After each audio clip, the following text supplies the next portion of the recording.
I saw Mission Impossible The Final Reckoning, and I want to start by saying that if you manage to get through that first hour of this movie, you will be rewarded with two of the best sequences they ever had in the Mission Impossible franchise.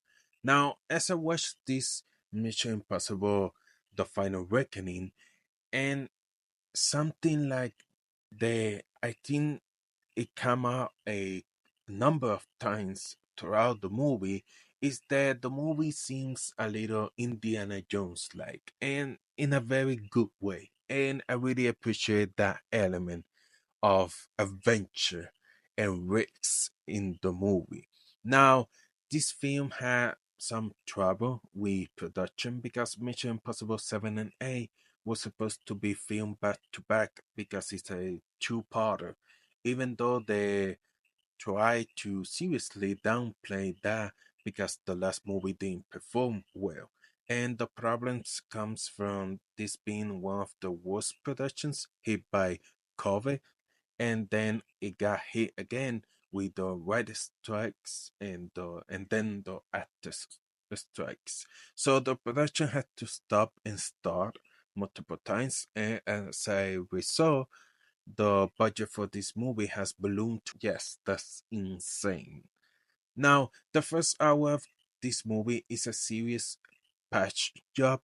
There's a tons of exposition, and they clearly pasting together bits and pieces try to get the film back on its feet, and the result is a film that, again, for the first hour feels small, very small in scope, action, and budget. You can tell that these scenes are a mix of one savage from what they initially shot in the editing room and the and also last minute pickups. So they have to piece this thing together and catch people up to watch the second part of a two-part story, where very few people saw part one, and it does catch you up, so you don't have to have seen part one to watch this film, but it does feel like a patch job. Now, I did enjoy the nostalgia that is present for the first hour of the movie. There is a lot of footage from the first to seven Mission Impossible movies. And if you are a fan of this franchise, that's very cool. It's a little walk down memory lane. But again, it also catches you up, so to really you don't have to do any homework to watch this film. Now, let's talk about the villain. The villain here, of course, it was introduced in the first part, is the AI. Because Mission Impossible, it has a very realistic AI villain because these two Mission Impossible have taken the time to really outline what the AI would do. And it sounds like a lot like stuff that's actually happening in real life. Now, while that is fascinating and very ripped from the headlines, at the same time, I think it does make these two films feel sometimes a little too close for comfort. But I think these discussions are important to have, and I like to have them with these two Mission Impossible films because I think it's a very interesting and fascinating conversation about the use of AI, the power, and all of that. Now, as I watched this movie, I was blown away by Ethan Hunt because he is as here to do impossible things. Hey, they don't call it Mission Impossible for nothing, but here some of the things, m- most of the things seems absurdly dangerous and like so unlikely to work. They're just crazy. Like the fact that anybody has to do this seems insane. And you get the feeling that the world, when these things come up, seems to always turn to Ethan Hunt and say, You do it, and to his credit, he always does. Now, this movie has two spectacular action sequences: the submarine deep dive and the biplane aerial battle, and it looked pretty amazing in IMAX. Now, the biplane sequence, which has been largely used to promote this film, is incredible. And this part of the film kind of reminded me of Indiana Jones, not just because the plane is from that time period, but Cruz has the leather jacket and he also gets covered in what looks like, I think, it's sand or some kind of mineral dust in, and but it reminded me a lot of some of the Indiana Jones sequences.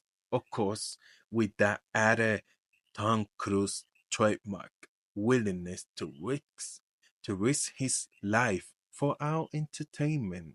And he does really up those sequences with those antics. You're like, whoa, he's really out there. It was an incredible sequence. But to me, the real standout sequence for this movie is the submarine deep dive. That was something special. I can't wait to see this again. I've watched a number of submarine movies and I like them, but I never saw any of these though. They managed to really surprise me with this one. This was a thrilling sequence. I was on the edge of my seat and glued to the screen. I would say that this sequence was as good as Top Gun Maverick. This was truly next level. I was really impressed with the sequence and also it's very long and therefore satisfying sequence. I feel that Mission Impossible The Final Reckoning is worth seeing for this sequence alone, which I would probably say is maybe about, I don't know, maybe 20 minutes, and it's great. Really good. There is also some fight sequences throughout the film. There's the extended action sequence of Tom Cruise fighting in his underwear. That was pretty cool. But also, in addition to his antics, Palm Klementieff and Greg Tyson Davis, they give Ethan Hunt's team something they hasn't really had before, and that's muscle. These are an assassin and a soldier, basically, who really can fight. And usually, Ethan Hunt is the one who has to do almost all the fighting. That's usually has been his sole responsibility. Everybody has a different job, but this time the team has a little overlap, which I appreciate. And also, it allows them to be able to split up. But I love seeing Clementieff and Davies go to work. They are both really fantastic. Now, let's move on to the cast here. So, yes, this movie has a huge cast, but with a runtime of 2 hours and 40 minutes, almost everyone gets a moment to shine. Some of them get more than a moment. Now, the long standing team, of course, is still here and they are good.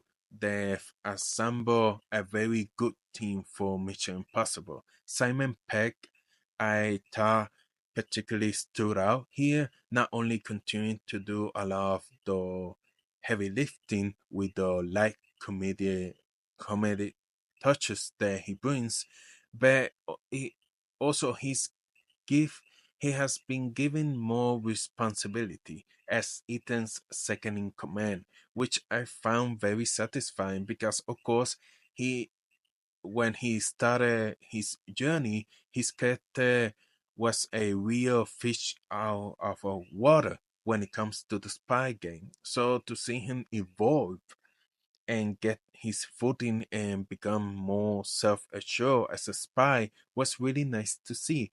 But one of the things I love so much about this movie, another thing, was how many new people have come out to play for the two-parter. So here's are my favorites. After, of course, Mr. Tom Cruise, who is forever a movie star. Love you, Cruise. So I love having Hannah Waddingham and Tremaine Turman in this movie. And when they show up commanding an aircraft carrier and then a submarine, that really, like, it puts the movie, like, kick the movie into high gear and energize it. And it was just fantastic. I guess maybe Tom Cruise and Christopher McGuire, the director here, who continues to do a stunning work behind the camera. I think they both watch a lot of Apple TV, and it's great to see these two fan favorites characters be in be in a huge blockbuster, and they both have incredible range. Uh, Hannah and Chapman, and are used very well here, so I love that. Now, Palm Clementieff here, she really built up her character into something fantastic because I think in the previous movie she seems like a Harley Quinn ripoff, but here she really comes to her own. And her final look in the film, oh, I love it so much. She looks so cool. Now let's talk about who I didn't like in the film, and with all due respect to Isaiah Morales, who I've enjoyed he in other roles. He's bad here. He was bad in the last movie, and he's bad yet again. I mean, the role his role is bad, and he's bad in it, and he is just like showing scenery, and not in a fun way. It was just not good. And then Halle Atwell, it's a real shame what's happened to Halle Atwell. She has been a fantastic Agent Carter, but Marvel, like so many of his characters, particularly those who are were supposed to be representative, has just run the character into the ground and yanked her very poorly. And I think that is has transferred to Halle Atwell, which is really unfortunately. But she looks great here, and I think she's a great actress, and I think she has some cool moments, but her role is a bit bland. Is underrated as the romantic interest for a male lead often is.